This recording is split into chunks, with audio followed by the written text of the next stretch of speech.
on Pentesting Java J2EE. He's a security researcher who has discovered his fair share of Java security issues and issued advisories. Sun has issued advisories on Java based on his findings. These are some of the achievements he has done. So without wasting any more time, Marc, please give us your paper then. Yeah. Hello, everybody in the back. Can you hear me? If not, raise your hand for the test. If so, raise your hand, please. Good. So, let's start about Pentesting J2EE and how does it affect the Java foundations, how can I find remote holes, how can I search for them. I'm, as you can see, Marc Schonefeld from the University of Bamberg in Germany, and everybody, I'm really happy that you went to my talk, and maybe you enjoy it and have some ideas. If you go home, you see the next Java application around. So Hack in the Box is one of the nicest conferences I've been to, and I really like Malaysia and its friendliness, and I really like to come back as soon as possible. Yeah, we have the last talk for today, so I want to be a little bit quicker. Maybe you can relax afterwards. So, the agenda, I will go into the context, what we were talking about, and how OWASP affects the whole stuff. I go into the core, how serialization issues are a problem with J2EE. Then we go into some examples, and then we go to some attack construction, and we concluded with some remarks on how J2EE and pentesting belong together. So do you like it more with light, or do you like it more dark? No, we need to have the lights on a bit because... Oh, okay, now I understand. So what is J2EE? Everybody may have heard of J2EE. Now it's called J2EE5, but I'm still used to the old term Java 2 Enterprise Edition. Specification by Sun that is built on top of Java 2 Standard Edition, or Java Standard Edition 5, it's called now.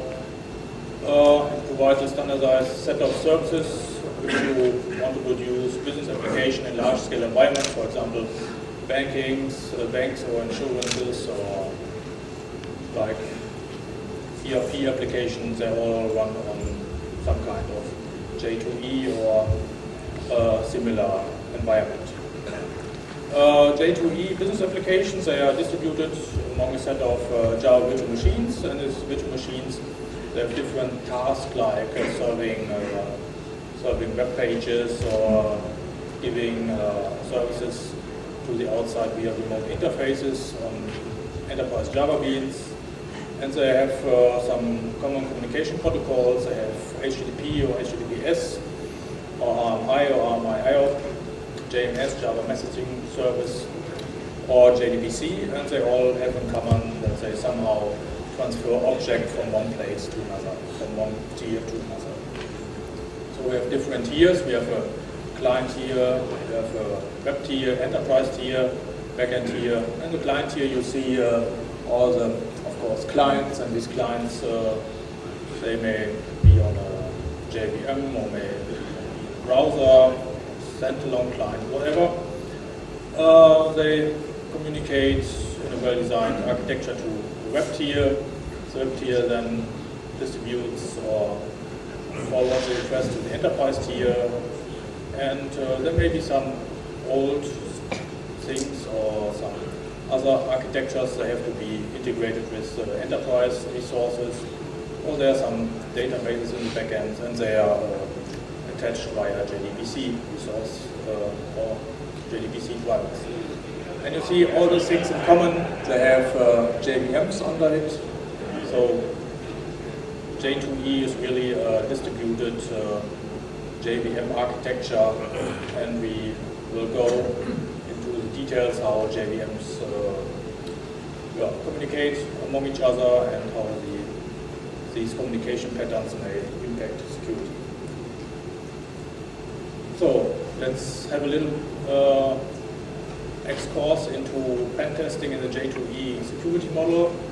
The J2EE security specification defines some requirements: authentication, access control, integrity, confidentiality, non-repudiation, all this high-level stuff. But the specification really does not help us when we want to map these requirements onto APIs, so the developer is left alone.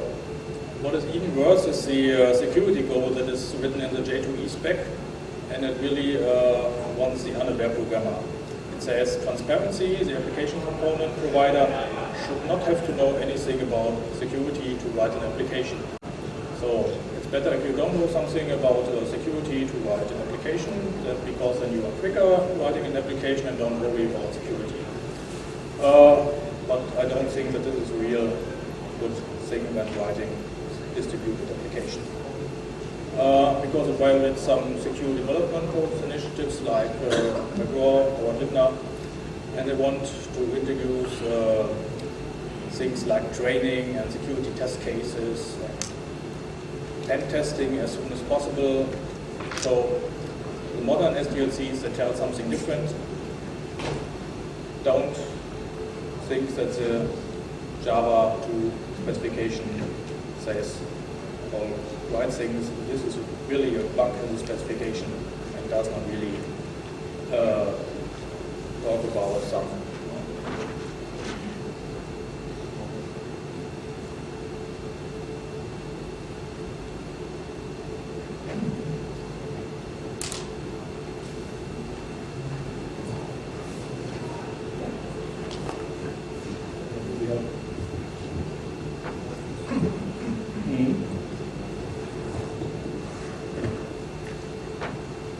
Should have tried it yesterday with this shirt on. Okay, we have the most important slides, maybe for the architects, but this is all what is of architectural stuff in this slides. We now go to J2EE and pen testing. So what are pen testing steps? What is a raw model of a pen test? So it first starts with a threat model. Then you go into information gathering, then you exploit, and what you learn from pen testing, then you harden the application. So threat model, J2EE is more than just serving HTML. So OWASP really does not help us how it is formulated in the OWASP documentation. You have to go deeper into the technical stuff to get really gain of the OWASP ideas. So information gathering, what do I have? What is my attack surface? I really have to know details about the application server and the technical stuff below it. I have to know which kind of classes are loaded, because every class adds to the attack surface, because I may be able to access it from the outside, trigger some functionality. So our configuration settings influencing my pen test, my attack surface, what kind of applications do I have deployed, which kind of connectors, where can I really forward my request to, and communication channels, which ports are opened, and which classes are listening on these ports. Once I know that, I can start exploiting, construct attack packets. For example, build some nice objects, send it on the journey, and have a look how the server reacts. It may answer or it may not answer. It may be dead or still alive or calculating forever.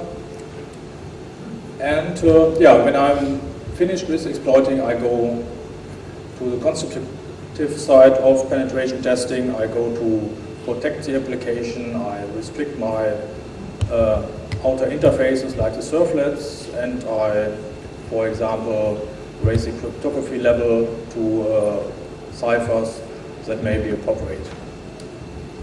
So OWASP, how does it affect our talk today? We go into unvalidated parameters, and we go into command injection clause. And unvalidated parameters, for example, they are the parameters you send via serialization. And what is serialization? Serialization is J2EE is about sending objects from the different tiers to each other.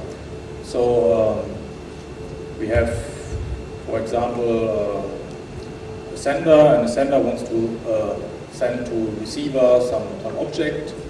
We cannot send the object in total. We have to decompose the object. We have to put it into a byte array, and then we take this byte array and put it, we send it over the socket, and the receiver, for example, the EJB container or the software engine or the J2EE provider, he takes all the bytes and puts it back into an object. So you really decompose the object, put it via the means of the serialization API into bytes, and send these bytes then to the target. But is this really a problem?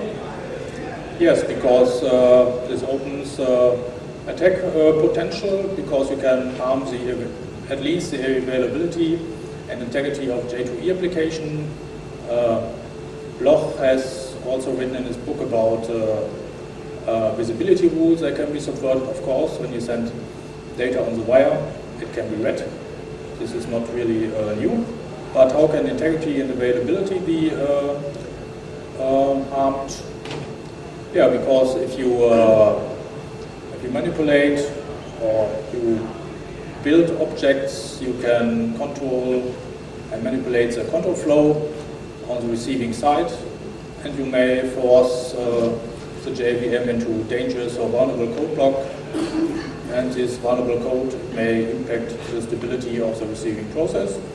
And this is the main scope of the talk today. So, just for short, how Java applications read from remote sources, read objects from remote sources, and yeah, the main thing is that you read objects. You read untyped objects via the object input stream, and you see you have the request. You have the request is casted from an untyped object into a request object, which means you have this representation in bytecode. You first invoke the readObject method, and the readObject method gives you an untyped object, and then you check really if this is the appropriate type, and if you really, then the JVM checks is this object, is it really an account object, or did someone send me a font object or whatever, and then you get a class cast exception if it's not the real object you wanted. But yeah, once the object of the stack on the stack and you cast it, the danger may already have happened, because on location 4 you read the object, and in counter location 7 you cast it. So you have a window of uncertainty between these two steps, which means this gives some kind of attack strategy, because the state transition during deserialization, the attack client sends the bind stream to the object input stream, and the server branches into the readObject method of the class that the client wants. So because the client sends the object identifier, and then the server casts into the object into the needed type, but there may be two cases. The cast is invalid, so you throw the cast class exception, or the cast is valid, and then you continue work. But also a class cast exception happened. There may be also the cases where the class cast exception is never executed because you forced the server into code that may crash it or may keep it busy for the next 800 years. Because the deserialization lacks type information which type is expected by the application. Therefore, the attacker has the opportunity to influence the control flow of the JVM and to make the JVM to branch into code of your choice. So this keeps a specific eye on the payload you want to send. How can I compose my payload that the server really goes to where I want to go. Of course, in specific, I cannot really go to every kind of code. I can only choose between the read object methods. So, how do I detect the attack surface? What kind of code is reachable for me? I iterate to classes that are available. For example, I take the class path of a server and I iterate among these classes. I can take some, to help me, I can take some libraries, for example BCL, or I can take ASM. And if I want to have it comfortable with GUI or that kind of stuff, I can integrate the things into frameworks like Findbugs. And however way you choose, you will end up in a set of classes. And these classes, they then can be used to construct byte arrays you can send to the server. So we identified the following read objects to be harmful for the stability, which was, for example, the Java util regex pattern, the Java AWT font ICC profile, the hash chat and the proxy. For example, the pattern object, it made the server to calculate on things for eternal time, which was some kind of availability threat. It really locked up the server. The ICC profile went into native code and the native code crashed the server. The hash set was a very small byte packet, only 720 bytes, and it really it created a hash set, and the hash set creation allocated so many memory that you got out of memory and really got out of hash heap space. And the Java lang reflag proxy, it crashed the server with segmentation fault. So these were the results. How did I come to these results? I wrote this scanner. So the most important method of the scanner. I go to the opcode. I look when do I really call the read object method, and when I find the read object method, I report it to my framework, which is Findbugs in this case, and then I have a list of candidates, and these candidates I can then go through manually and build objects from that set. I go into the bytecode and search for specific criteria, and when the criteria is matched, I report it I add it to the list, and then go through this list manually, which, for example, in the JDK I have 15,000 classes, and this methodology decreases the set of potential classes, for example, to, in this case of read object methods, to 150. And then I have some other criteria.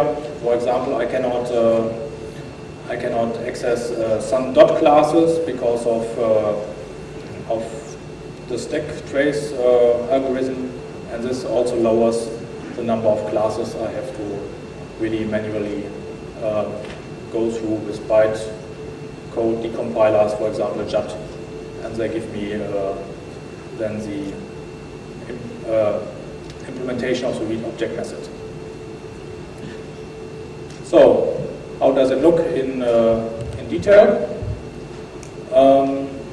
Let's first construct an object that is harmful. For example, I have here the Java util regex pattern, and until 14205, well, it's kind of old, this example, but it's really illustrative. Therefore, I choose this one. You may have heard this one before, but it really fits into this topic now.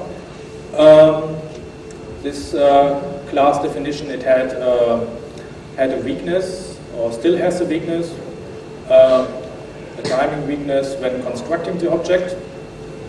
So when I generate chained groups of patterns, I go into timing problems. So when I have more than 25 patterns, for example, the time really goes up, the time to construct such an object, and that is the case. I know how the server is behaving when I send this type of object. When I send this the byte representation of, for example, a regex object with 80 groups, I can construct it via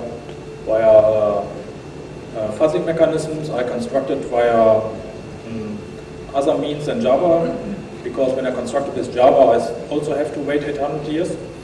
So I can construct it myself by just adding the bytes, how they should look for 800 groups. So when I have such an object, I can keep the Java process busy and become unresponsive. And this was fixed with 14206. So this example gives you an impression how remote people can really force the JVM into code that is harmful for availability here, for example. So what did the Sun guys do? What did they do wrong? The code went into, they took the code, or they took the bytes array directly from the stream, which is here the read object method, and then you get the objects. From the object you get the fields, the declared fields, and with these declared fields it goes into some compile. And compile is the vulnerable method, and compile has the timing behavior I just showed. So it really does not matter if the application wanted a pattern object, because the class cast check is done after the read object. Now the server has to do what the attacker wants, and the attacker wants that it does compile now, and the attacker wants that it compiles, for example, 80 groups, and the server is busy for a long time. So what's the problem here? You could really relax the problem by deferring compilation to the time of first usage, not the time of reception of the byte stream, and that's what the Sun guys did. They deferred the compilation to a later point of time, and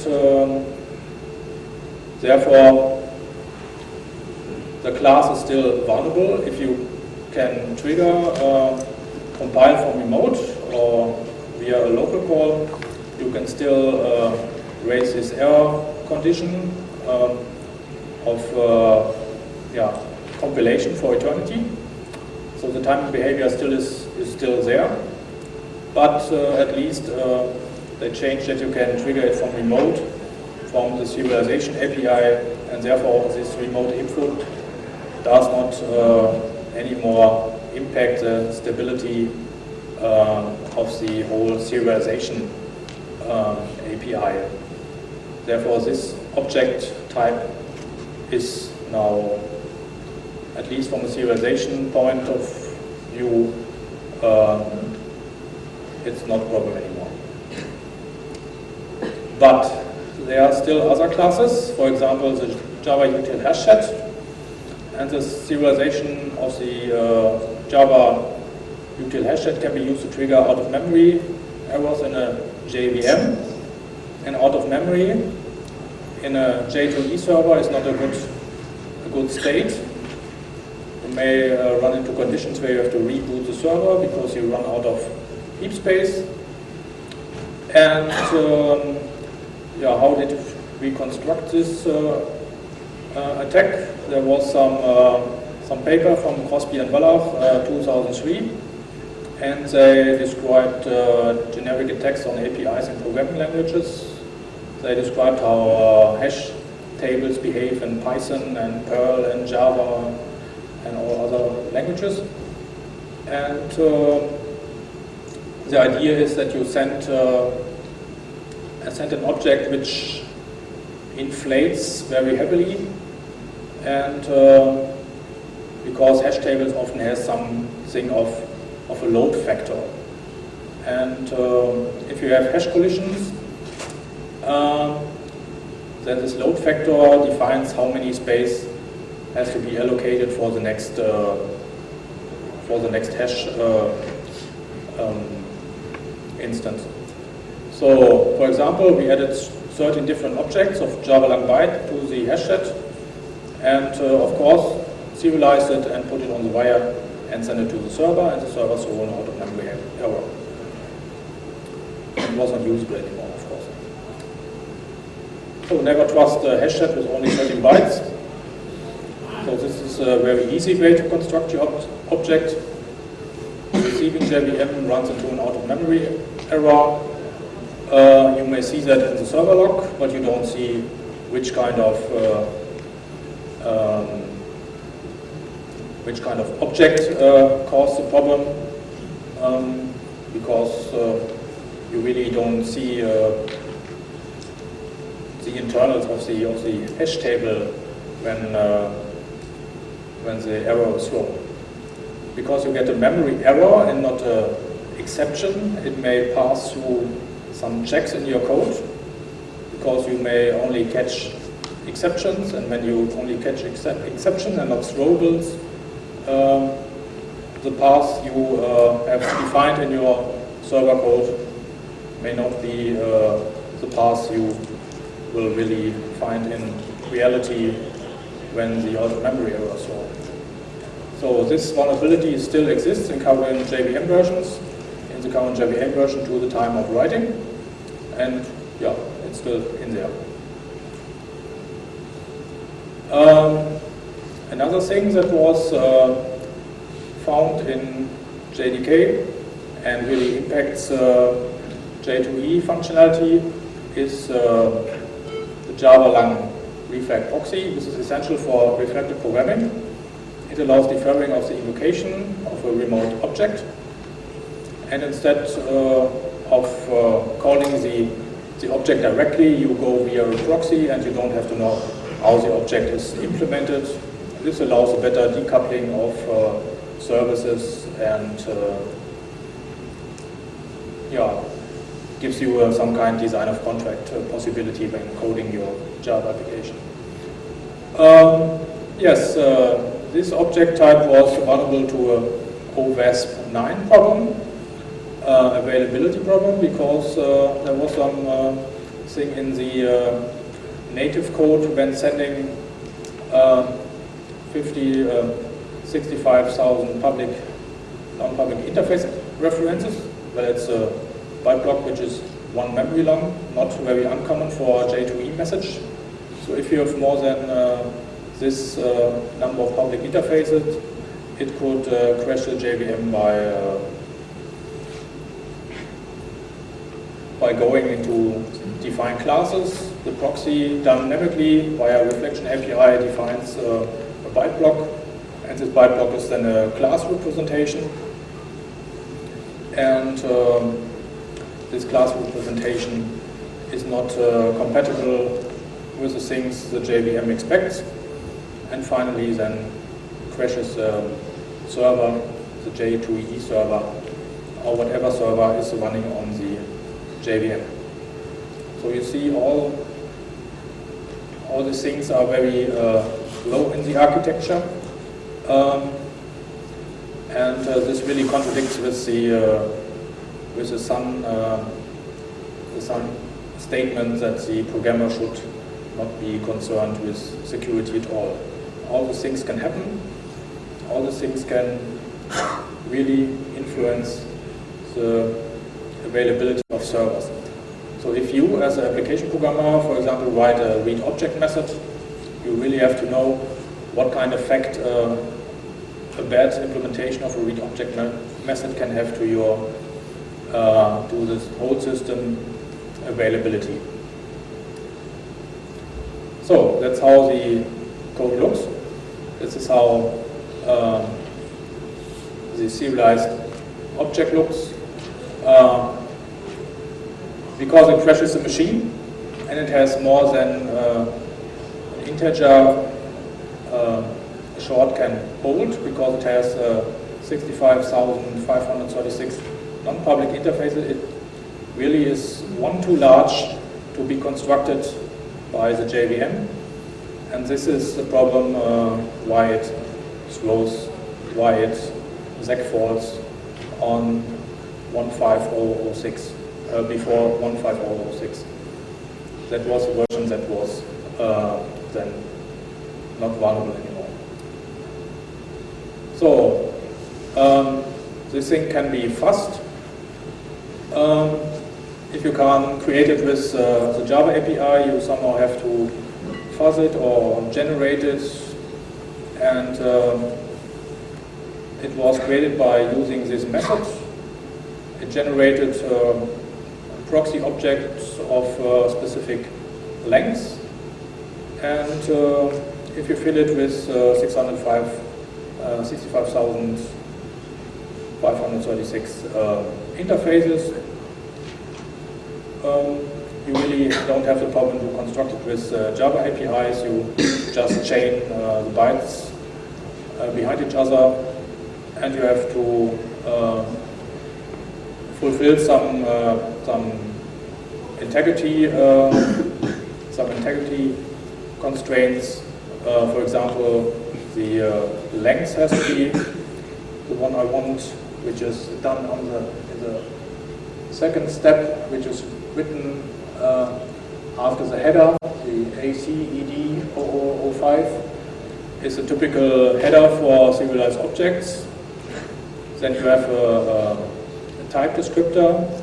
A type descriptor here in this case for arrays, and the array is then followed by the array of interfaces is then followed with a length. Therefore, I have to write it manually. Then I write which kind of interfaces I want. In this case, I chose Java AWT conditional. Why Java AWT conditional? It's such a long name, it makes the block so long. Yeah, it was the only one I found that was a Java. It was in a Java namespace. It was non-public, and therefore went in the read object method of the proxy class into a specific branch. Therefore, I choose Java AWT conditional. Then you have to write some other references, and for example the class name, and the class name of course has its own serialization UID, and then a type identifier, and it has an invocation handler. In the invocation handler, it just belongs to a proxy. The invocation handler is itself an interface and calls can be is like an interceptor between invocation calls in the JVM. So this is the way to construct such an object, and because it's one too large than the JVM can handle, it then crashes the remote server, which can be J2EE server or whatever kind of server. So how did the Sun guys then refactor it? How did they fix the bug? It's not, the current version is not vulnerable anymore. So they just added this check to the code, and when you now send such an object representation to the remote server, you don't end up anymore with a crash. You end up in this benign message interface limit exceeded, and which keeps the server alive, and the server is still alive and can keep on working. But this is really an example how native code can be triggered by some construction of objects, artificially creating objects outside the JVM to have it handled inside the JVM and have it crashing.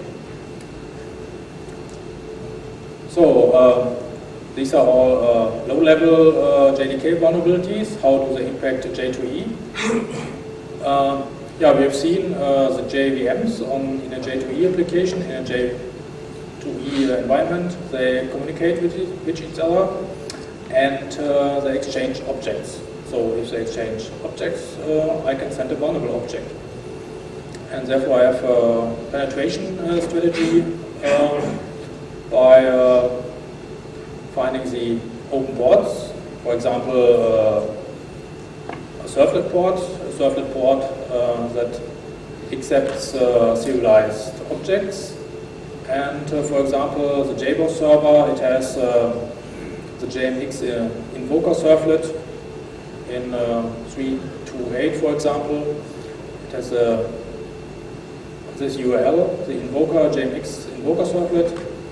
And for example, I serialize an object, send it to this servlet, and I'm able to crash the server. And because it's so easy to construct, it will be the easiest way for the attacker to use this way.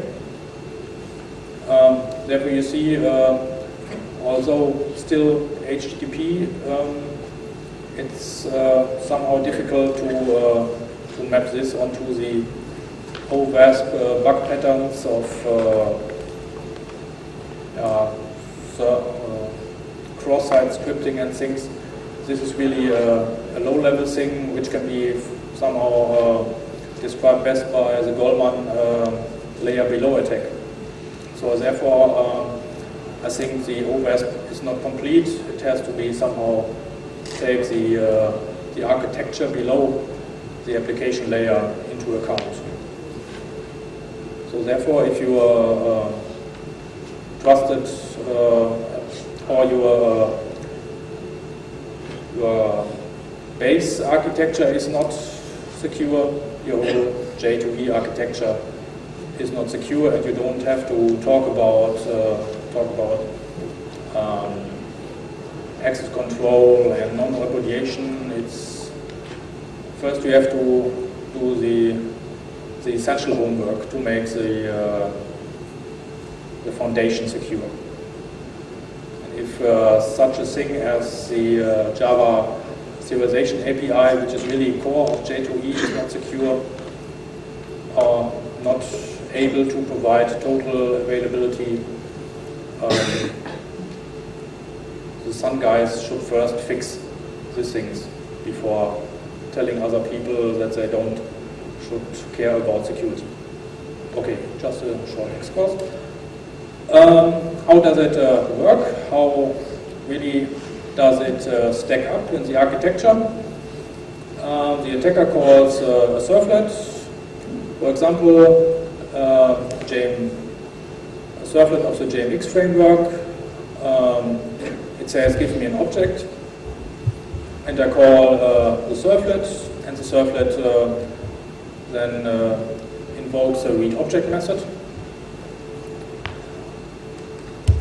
which is on the left side, the second from the top. It reads the serialized object from the stream, and then the server tries to create the object, and it looks up the serialization UID the attacker sent. We have seen it unmarshals the parameter and branches into the read object code or some other code, read object method of the other object this object may contain, but it may also branch into, for example, the compile method, or it may branch into the define class method we have just seen. So it may branch into vulnerable code. It may create a crash and terminate the server, which is really not secure behavior. So all the things, you have a high-level J2EE interface, but you end up in low-level crashes. So this is how this stacks up. How really you have to interpret the stack traces you get. First you have the stack traces, you see the serialization API, and this then sums up to some servlet code which may have been the initial point where the attacker got in. So we have the J2EE environment, which stacks up onto the J2SE, and the J2SE stacks up on the OS. So, long talk, short conclusion. What have we seen today?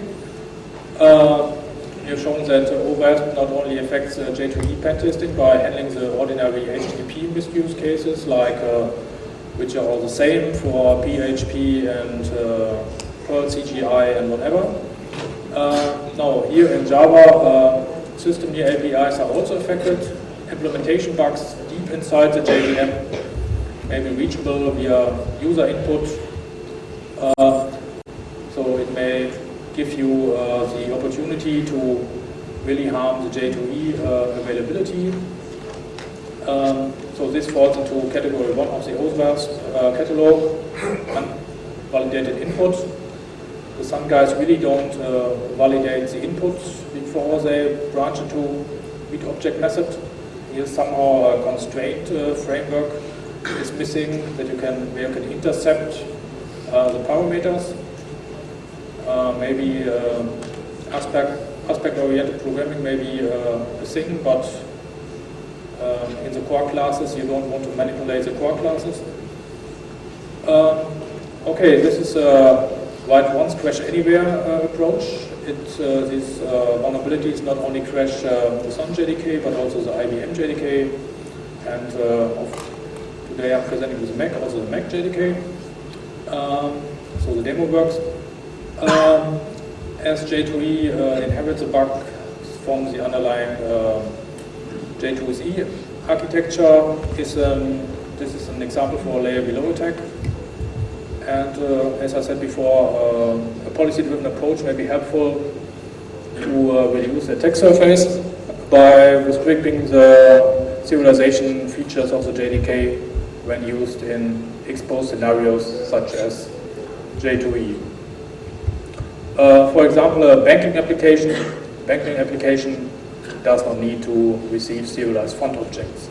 But as we've seen, we can see any type of object to any application. It will first read, first construct, and then check. Better would be first check, then construct. J2EE, Java goes a different approach. So therefore, it's still vulnerable, and this is one thing that has also not changed with Java 6, which is now on the way to be productive or be put onto market. So when you code J2EE applications, always keep in mind that someone may send you an object, and the object he sent may already be instantiated in your JVM, also you didn't expect it. Some kind like a cuckoo object. Okay, these were the slides. We have reached the end. Thanks for listening. Time to ask questions. You may want to see a demo or not. And however, you may like to send me an email on this address. This is not a very spam-friendly address, but you have to do the translation manually. Okay, so any questions in the audience? And if so, we first do the question and then the demo to have enough time for the questions.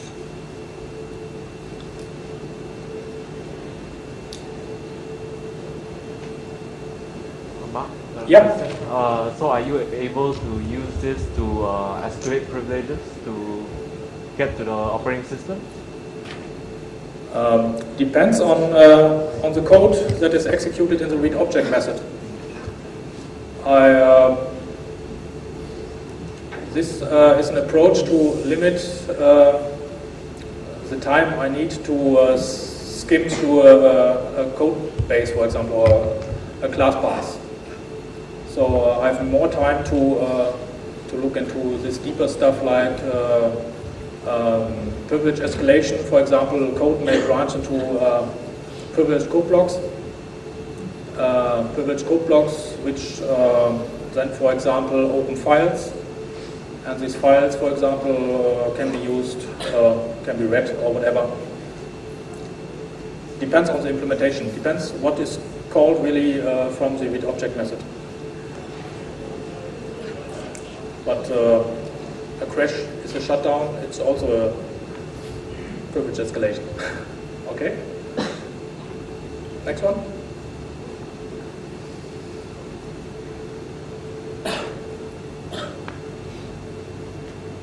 You look very interested.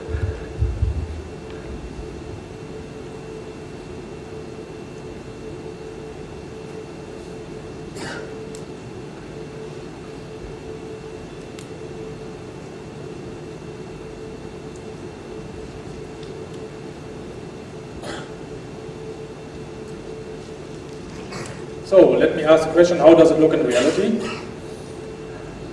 If there's no question left, we have more time for the demo.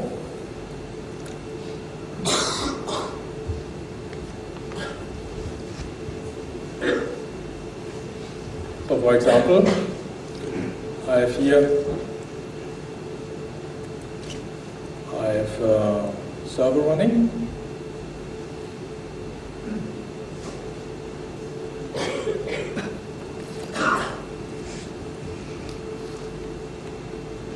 So I go into my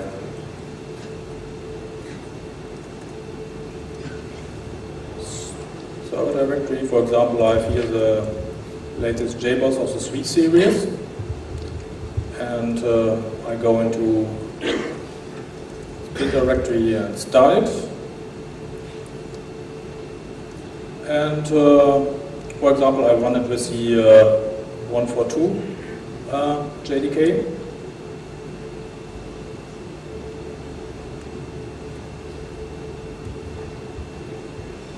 So we see the server is running. Make it a little bit larger.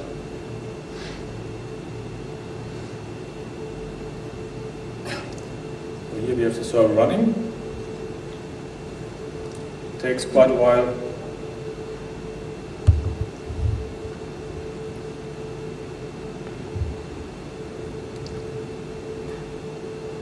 So I can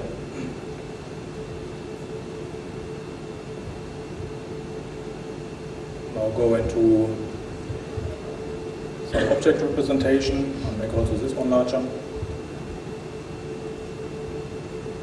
Makes it.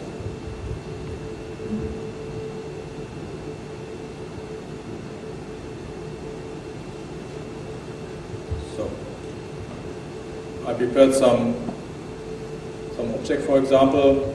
we have seen the art 6.5 object.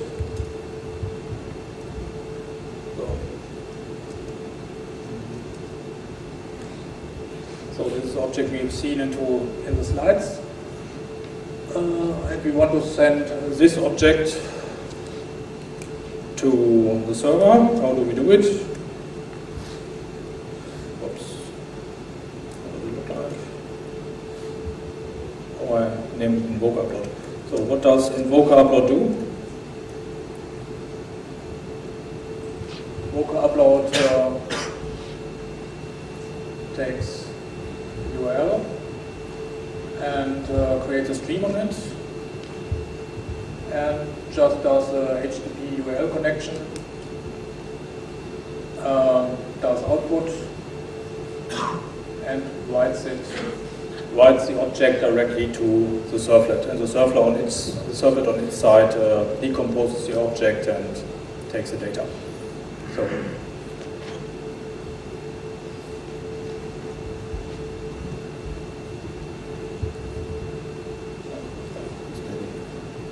So takes the data and does a HTTP URL connection. Okay. So we have the object here. We have the server running here, and now we invoke it.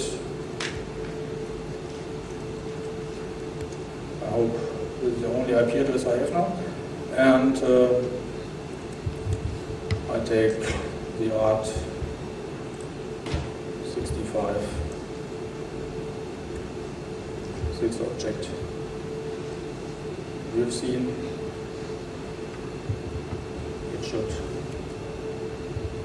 somehow influence the server. So I get no response from the server, I just get a connection refused. This is due to the last step where I wanted to read the result. Oh, what happened here? I got a segmentation fault.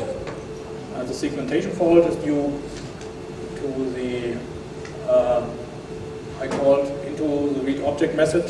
I forced the server to go into the read object method of the proxy object, into the proxy class, and it. So let's go back into the slides. What did it do?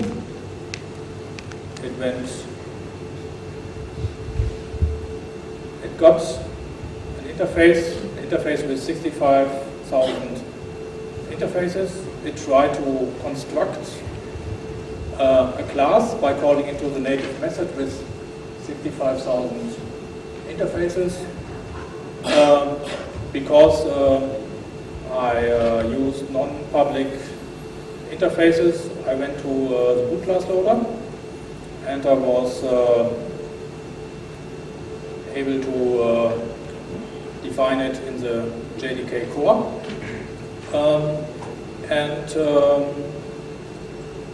Yeah, it called the native method define class. The native method was not able to handle this number because it really did not fit in its number range, and that caused the JVM crash, which really occurs on all platforms like Windows, Linux. I tested it on Solaris, and of course also on this US I use here.